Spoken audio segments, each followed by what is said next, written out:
G'day guys and welcome to another episode. We are coming to you from Sale in eastern Victoria. A bit of a larger town so we can get a few things done. We've got a few things going on with the car and I wanted to do something, a little bit of a fix up on the caravan as well. So Sale's just a good base so we can get everything done. Yeah, so we're just taking a couple of nights break from the free camping, and the showground here, pretty good. $35 a night. We've got the power and water, all the facilities that we need, hot showers, and we can get a bit of laundry done. We haven't done a bit of laundry for, I don't know, near on a couple of weeks, so it'll be good to get that sort of stuff out of the way. Anyway, yeah, we're getting a couple of things done on the car, and I'll get in there and show you what needs to be done. So if you've been watching us from the early stages of our travels, you'll know that we got a GVM upgrade done on the car. That was through Pepins. So we took the GVM up from 3200 up to 3670, and that was so we could, you know, have a bit more leeway in the weights that we were carrying with the caravan. Now, ever since we've had that done, we've had an issue really with the front shocks, and they felt very soft and very spongy. And while I had a bit of time a couple of months ago on the central coast of New South Wales, I took the vehicle into a Pepins store there, and they confirmed for me what we actually thought, is that the front shocks are not working properly. So unfortunately they couldn't do the job for us, but the great thing about Pepins is that it is an Australian-wide warranty, 2-year warranty, and so we kind of worked out where we were going to be at a certain time, and we rang Pepins here in Sale, and thankfully they're going to sort it out for us. So tomorrow we're going to drop the car off to them first thing in the morning, and I reckon it's a couple of hours job, and all they need to do is just replace those front shocks. And the bloke at the Pepins in the Central Coast, he said there's nothing actually wrong with the shocks, they're just not doing the job properly. There's no leaks or anything like that. So yeah, they're just a faulty pair of shocks that were installed. You can even see by me just bouncing on the bull bar here how soft and spongy these front shocks are, and it has made the ride in the car pretty uncomfortable from times, especially, you know, everybody knows how bad some of our roads are out here. Even the highways, just lots of bumps and unevenness. So yeah, we've spent a fair bit of time bouncing up and down in the front of the car. So it'll be good to have that fixed, and hopefully we'll be having a much smoother ride for the rest of our travels. So the other day I popped the bonnet and I was doing my engine checks, just checking fluids and making sure everything sort of seemed fine underneath here. And one thing I did notice was that we had a little bit of crap right here on the this part of the engine, and what I noticed is that unfortunately we've got a bit of a crack in the intercooler pipe, or intercooler hose. So not being the most mechanically minded person, I rang a good mate of mine who is, and he said, yeah, all you need to do is just, you know, get a replacement one, and they're not too hard to replace. So hopefully even a numpty like me can replace it quite easily. I rang Burson's here in Sale, and they've got a spare one for me, so I'm going to nip down there and pick it up, and I'll have a shot at replacing that later today. And if we have been losing any power, hopefully that is the reason why, and yeah, we'll get a bit more extra power when we're driving up those hills once the new pipe's on board.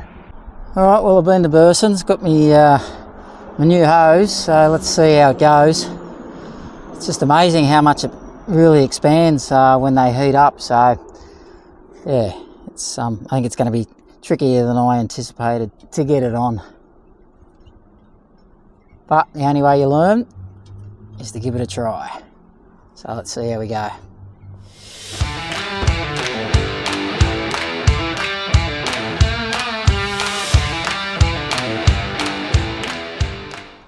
Oh, that's the easy part done. I hope it goes on as easy as it just came off.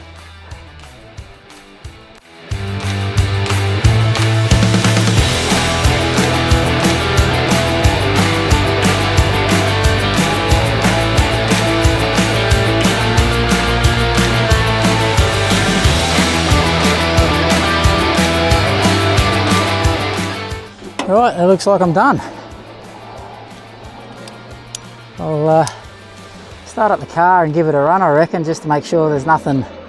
No, I can't feel any air coming out of there, but I know for most bikes out there that'd be nothing to replace, but I'm I'm just not a car guy, eh? I've never have been, which is funny because for the past 4.5 years before we took off travelling around Australia, I owned a bumper repair business. So I used to spray paint bumper bars, but I only really bought that business because I needed a job on the mid-north coast, and yeah, the bloke who had the business before me, he had no car experience really either, so I figured why not. And you know, it was a franchise business, so they taught you everything that you needed to know, and by the end of it I could spray paint bumper bars pretty well, and you know, take them off, put them back on, remove various different things from them, like all the sensors, yeah, all the moulds and everything like that. But when it comes to engines,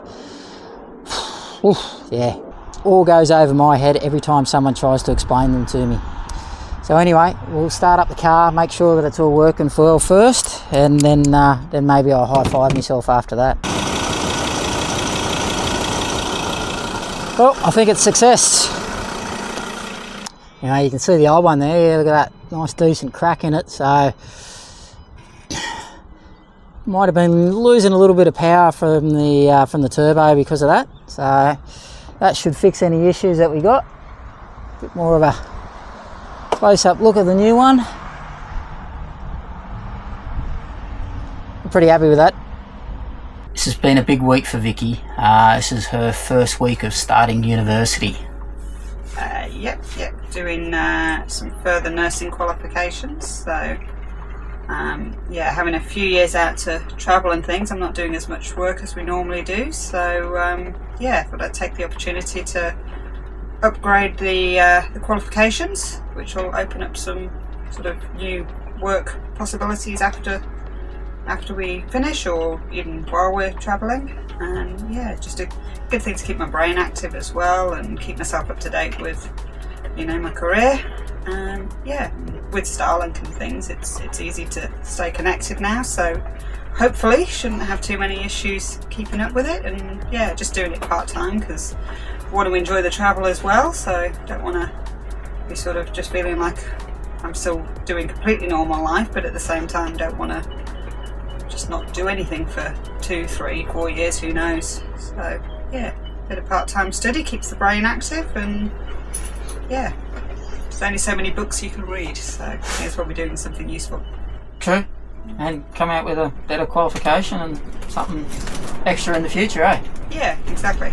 Opens up more options. Yeah. So yeah. So this goes to show, if you're thinking about full-time travel and you're worried about, you know, not being able to study, it can be done because it's mostly online, isn't it? Yeah, these days it's all set up for that. I mean, it depends what you're doing, obviously, but something like nursing, you know, most people do it sort of online, and yeah, it is going to impact us a little bit because we've got to be in certain places for my placements and for intensive schools and things. So we have had to be a bit flexible with that. So I'm not quite sure how that'll work out. So sort of first semester still working out exactly how much notice I get, and you know, I might have to defer it at some stage just so that we can go over and do West Australia for a little bit of time. But yeah, certainly for the first couple of years it looks very doable. So yeah, we just gotta work a few of the travel plans around Vic's uni schedule a little bit, but yeah, we get good periods there where I think without uni for 6-7 months or something, isn't it? Yeah, the uni I use only does 2 trimesters, so the whole of summer I'll have off, which will be great. And you know, that's going to be 3 or 4 months, and usually after about 3 or 4 months of travel, like I'm ready to, whenever I've travelled overseas and things, after 3 or 4 months I need to stop and do some volunteering or something, because yeah, you just need something to keep your brain active and feel constructive and useful, and yeah, feel like you're actually achieving something.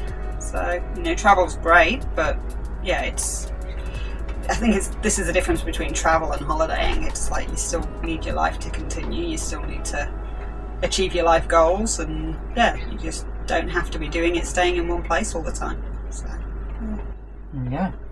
Alright, so yeah, something new and exciting for Vicki, particularly starting this year, but for the future.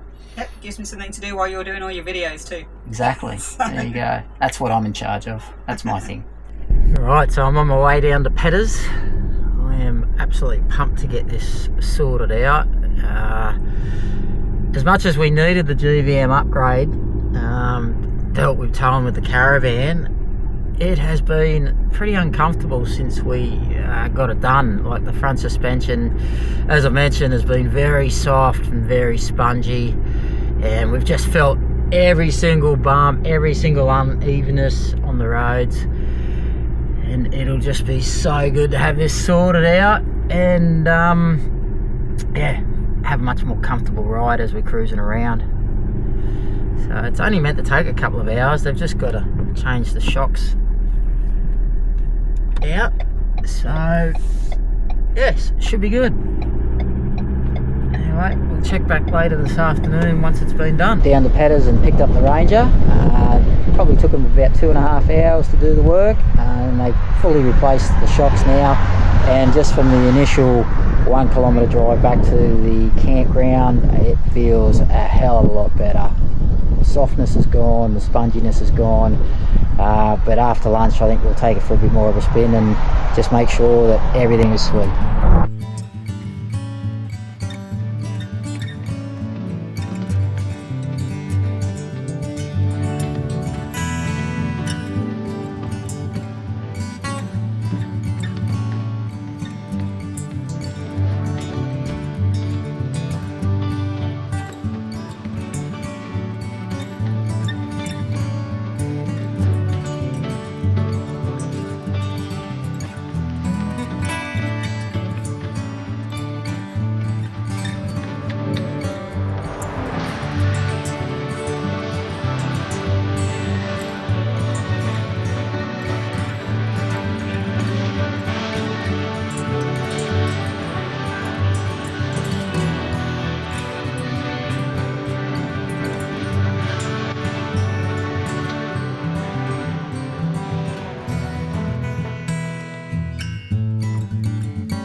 Well, I've totally underestimated the distance around this wetlands and sail. Come totally unprepared, no sunscreen, I didn't bring any water, only got thongs on my feet, and I reckon I've been walking for over 1.5 hours now. I had a bit of a look at a map before I left, but didn't look that far, but I've totally stuffed up. I'm feeling pretty exhausted, mouth is very dry. Luckily I've got some fluids back in the car when I get there, but just take it from me. If you're going out for a walk around a place that you don't know, make sure you come prepared. It's, I thought it was going to be a pretty good idea just to get out of the caravan while Vicki was doing some uni work, just to go for a bit of a stroll. But the way the bottom of my feet are feeling now, completely buggered. And this would have been awesome back in the days when I used to run marathons and I did a fair bit of training. I would have loved running on this track. Those days are long gone, especially since I busted my ankle back in April last year as well. So I just come across this sign. Oh man, I hope that's not 7.2 kilometres return for me in the direction I'm going. I'm desperately hoping that's the way that I've come so far. My feet are so sore now. I got like, I feel blisters coming on from the thongs. I'm absolutely wrecked. So I remember reading on the sign at the start of a freaking wetlands walk about a boardwalk, and I reckon this is it. I think this is the boardwalk that's meant to take me back to the friggin' car park, and it's busted. Oh man, there's another little car park just over here. There's a road there. I think I can just hopefully follow the road back, but I don't think it goes back to the car park. I think it goes further back in towards town. Oh man, this is a killer. Fair income. I'm so over this now. On the positive side, I've begun to see some houses, so we're getting close to civilization anyway. So I've just followed the road for about 1 kilometre and just found another entrance back into the wetlands. It seems to link back up with the path That should take me to the car park. Boardwalk, that should have taken 250 metres that way. Lookout 730 metres this way with an information shelter. There was also a sign for a lookout that I saw on the signboard. So hopefully I'm back on the right path and on the, more importantly, the quicker path back to the friggin' car park. Looks like I'm almost there. Oh, far out, man. So this is the signpost that I looked at just when I started the walk. That's the direction I walked in, and this is the sign, which sort of shows you how, you know, what to expect. And you have a look at that, like you think, oh, it's not going to be too far. There's no kilometres on there to actually tell you how far the walk is. Vic Parks, please do that for us walkers' sake, please. And also put a signpost here at the beginning about the boardwalk at the other end. Like, if we know the boardwalk's closed, maybe we're not going to attempt to walk the whole bloody thing. Bad income. How hard is it? Anyway, the car is, oh, I think maybe 250 metres. Ah, thank bloody Christ. Never thought I'd be so happy to see the wagon. I'm not sure I've even got any water.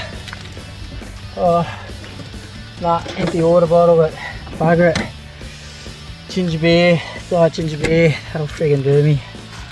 I'm absolutely wrecked.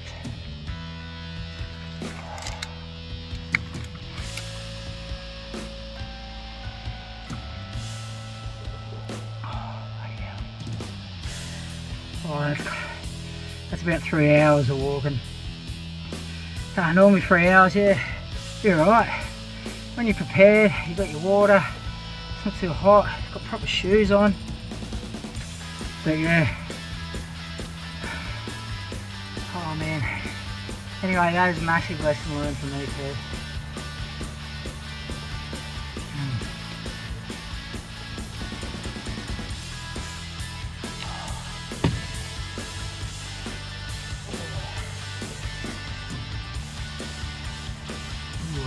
Bottom of my left foot is very tender. I have a bit of a blister there tomorrow, I think. Anyway, I'm ready to get back to the campground. Thank God that's over. Well, after my huge walk today, I am back at the campground, feeling refreshed after a shower. A few snags on the barbie for dinner tonight with a bit of Chinese salad, should go down well. So it's the last night tonight at the Sale Showground. Yeah, it's filled up quite a bit. There's a big rockabilly event on in Sale this weekend, so lots of people are here for that. I'm sure the old timers will be enjoying a few dances over the weekend. As for the showground itself, like, facilities are awesome, great places to park your caravan up. It's just bloody noisy. It's on the main road that heads up to Maffra. And yeah, it's just traffic noise, so that'd be the only thing to bear in mind. It's $35 a night, which is probably about the most expensive showground that we've stayed at, but without a doubt the facilities are really good. Yeah, so tomorrow we're heading up just past Lake's entrance, and we're back on the free camping run. So funnily enough, the main reason I went out today was just to give the car a bit more of a run, just to see how the new shocks went, and yeah, it looks pretty positive. So the real test will be tomorrow, of course, once we put the caravan back on, but so far so good. So yeah, we've left Sale this morning, guys, and we're on our way to a beachside free camp called Pepins Beach. It's a little bit north of Lake's entrance. Yeah, we're kind of hoping that we're going to get in there. It's a Saturday morning. You know, you'd think most free camps fill up on a Friday afternoon, so we'll just see how we go. We've got a backup plan if it doesn't work. Verdict on the front suspension though, it's bloody awesome. Yeah, we're not bouncing up and down, and there's no soft or sponginess in it anymore. So thank you to the guys in Sale at the Pepins dealership there. You guys have done an awesome job, Troy, etc. So yeah, it should be smooth sailing for us from here.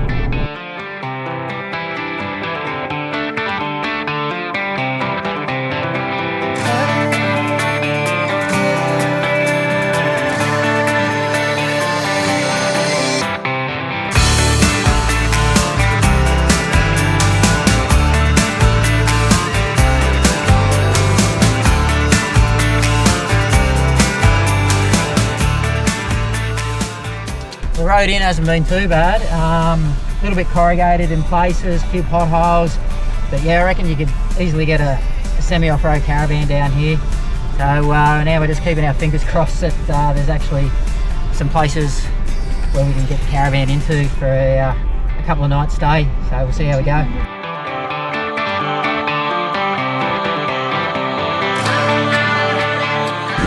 Over there. Yeah, not the ideal spot, not a nice little grassy location like some of them are, but it should be okay. Ooh, yeah, look at this. Oh wow, check that out, people. That is beautiful. Woo! Stoked for that. No surf, but hey, who cares? Look at that for a day. This is a ripper of a spot. Water looks beautiful. Oh wow. The water's going to be a bit cool, but bloody hell, it looks inviting, and we're looking at a top temperature today of about 29, so it should be an absolute beauty to get in there.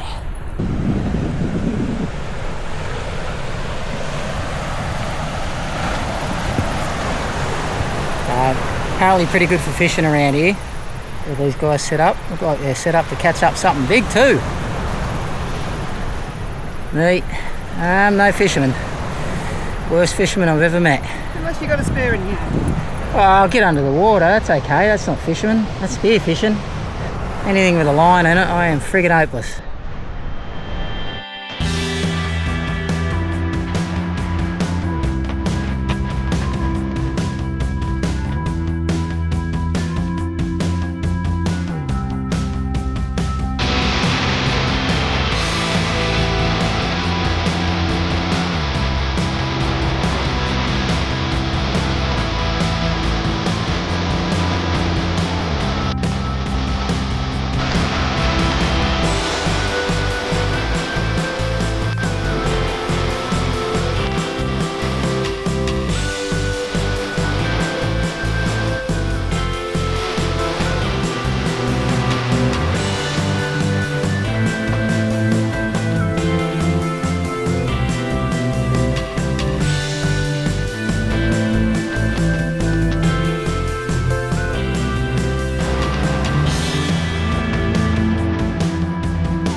It looks like things are about to get real here at Pettman's. I've got to get the awning in pretty damn fast. It is about to shit it down from above. There's been a few storms coming through all day, but this is by far the worst, so let's see how quickly I can get this awning down.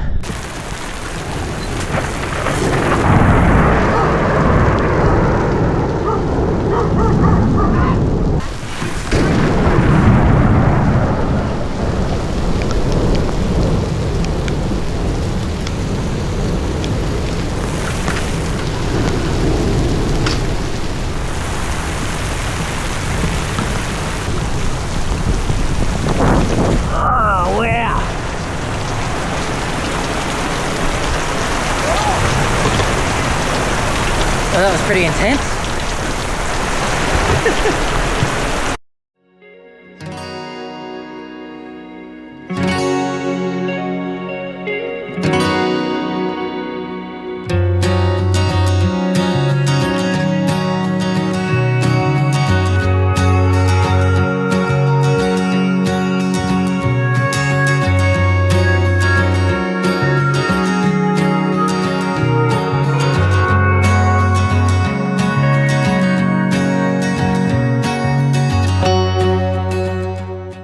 Well, we just pulled up at our next campsite. This is Coringle Slips. All the campgrounds are free, so pretty much every beach we've been to so far in Victoria's got a huge sand dune to get over to get to it.